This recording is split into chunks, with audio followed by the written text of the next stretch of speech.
The idea for this show came out of a conversation with a fellow artist about the difficulties of caring for our aging and dying parents. We decided to have a show of work that created a visual expression of our experiences as our parents went through the certain journey. I am a child of Holocaust survivors. I was born in a displaced persons camp in Salzburg, Austria in 1947. In response to the deaths of both of my parents in 2003, I created this work, a multimedia installation titled Curtains. It consists of the replica of a window from my parents' living room, the main body of the work, a collage consisting of 5 canvases, and a handmade paper artist's book titled Dinner with My Mother.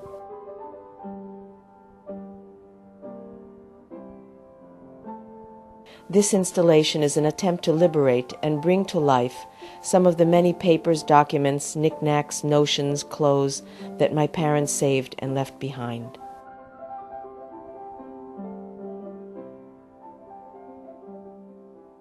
Sometimes a picture is worth 1,000 words. Sometimes you need 1,000 words. What they saw and what they lived through, what they had and what they lost was never spoken of.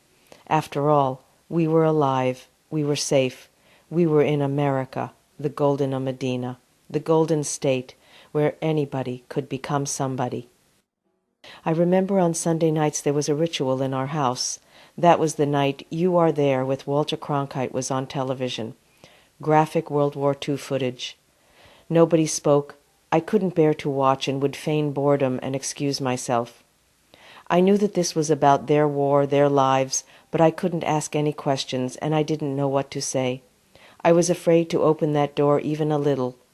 I thought, if they never speak of it, it must have been unspeakable. In 1956, we moved to Rego Park in Queens, New York. I attended Forest Hills High School, where a large segment of the population was second-generation children of survivors. Yet there, too, no one ever spoke about the Holocaust.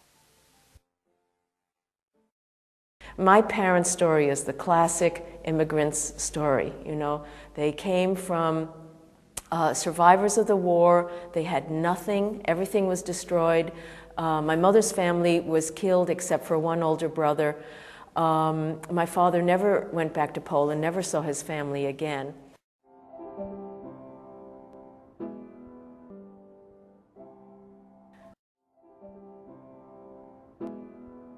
The title of the whole piece is called Curtains, and the idea stemmed from using the curtains from my parents' living room in the show, the idea of looking into their lives, seeing a fragment of their lives, and also because Curtains is the end of the show. It's over.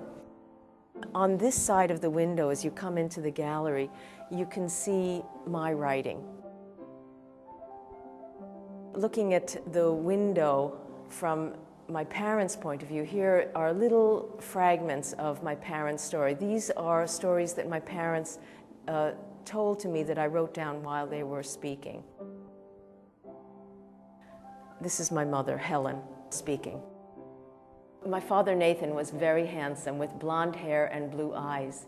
He was clean, immaculate, well-dressed, and very intelligent and cultured. He could play every instrument in the orchestra. This is my father, Mitchell, speaking. My family were poor farmers. I didn't have real shoes until I was 5 years old. Then my father brought me a pair of shoes for church on Sunday. I walked barefoot 2 miles to the church, washed my feet, and then put the shoes on to go inside the church. My father was a Catholic. The first thing they did when we came to the States, like the 3rd day, was we all went to the Statue of Liberty. Among the documents that I found was this handwritten note here from my mother. She wrote, "Give me your tired, your poor, your huddled masses, yearning to breathe free, your wretched refugee of your teeming shore. Send these, the homeless, tempest-tossed to me.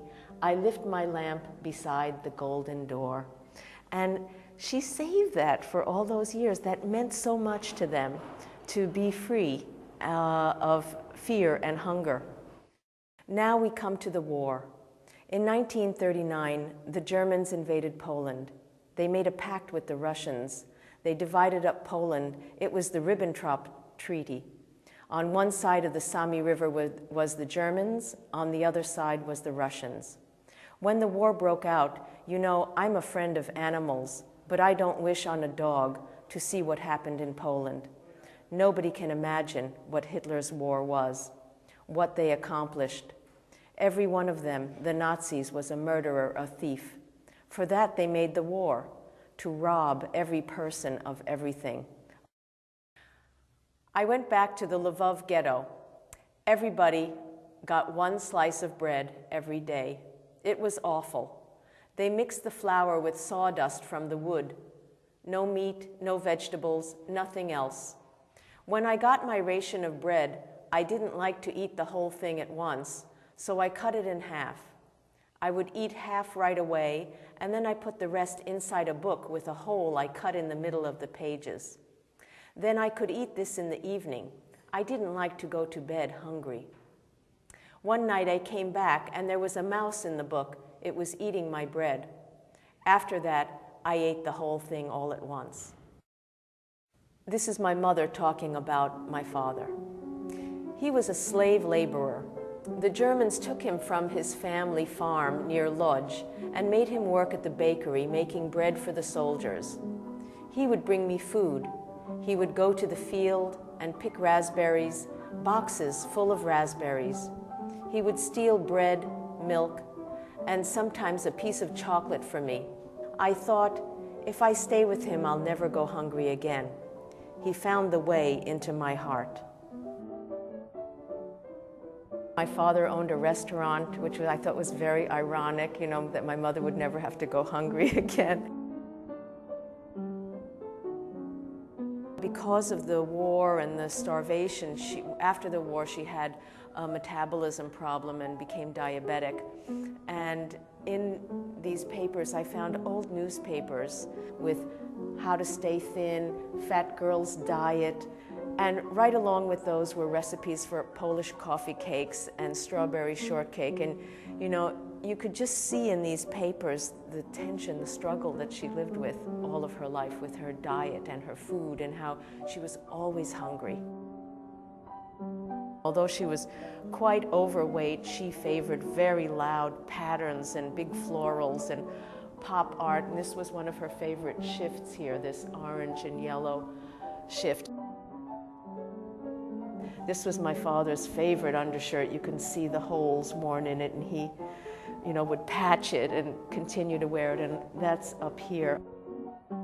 My mother, whenever she went out, she sewed little pouches out of cotton and pinned them inside her dress. We would go to the bakery, for example, and she would buy some bread, and it would be $5.39, and she would reach inside of her dress, take out the pouch, take the money out, get the change, put the pouch back inside her dress. They were always terrified that somebody would steal things from them. When the war ended, there was a big group of Jews going to the Czechoslovakian border in a bus. We found them and we went, Mitchell and me, and the whole orchestra troupe I joined. Mitchell was the only Goy. At the border point, we had to be interviewed. Then the organizers came and were asking everybody questions. When they came back, they said, "We could go, but Mitchell can't." I started to yell and scream, "I'm a Jew, and this man saved my life, and he is getting out with me." Only Jews were allowed to leave Poland. A few months before, no one wanted to be a Jew. Now people were pretending to be Jewish so that they could get out of Poland. My mother was a concert pianist before the war.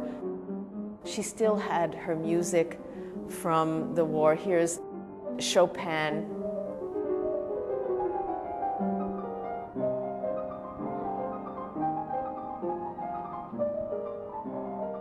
There was also the great intellectual disparity between my parents. The kind of sophisticated Jewish intellectual concert pianist marries the much younger Polish farm boy.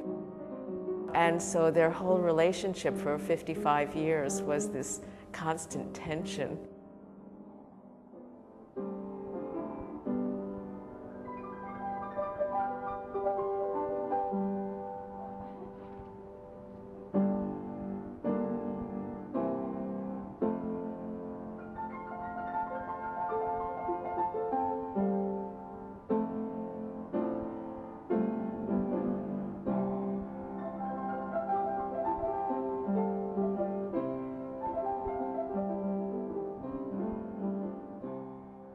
here in particular is a negative of my father's family. Father had taken the picture out and outlined all the figures with a magic marker.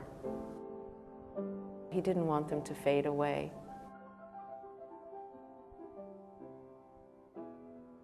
About a month before my mother's one-year anniversary of her death, I received a package from my father's relatives in Poland. I open it up and it's a bag of Polish dirt. I put the Polish dirt down on here mixed with ashes and charcoal, and then around the edges it's surrounded with all of the Polish stamps.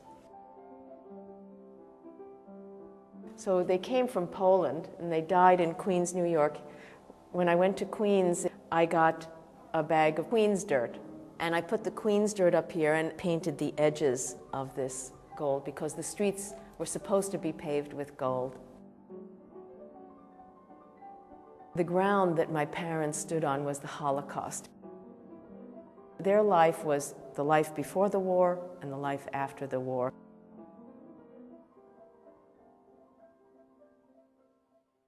This is one of the sacred prayers Jews recite on Yom Kippur, the Day of Atonement.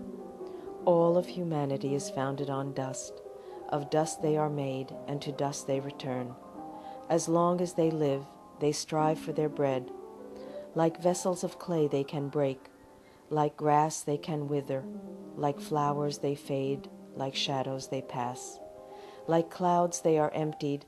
Like the wind their strength is exhausted. Like dust they are scattered, like a dream they shall vanish from sight.